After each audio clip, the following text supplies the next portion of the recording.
Essa nem eu vi, eu nem sei o que vai acontecer agora, eu só sei a música.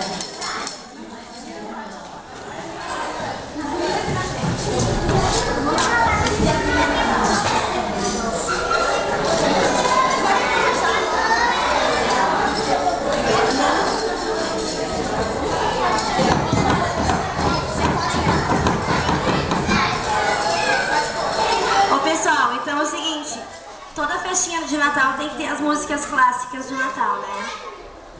Então a gente foi escolher a música pra colocar pra vocês. E aí todo mundo tinha que ter o Bate o Sino, né? Inclusive eles estavam ensaiando já o Bate o Sino pequenino. Então a gente vai dançar pra vocês o Bate o Sino pequenino aqui da Educare.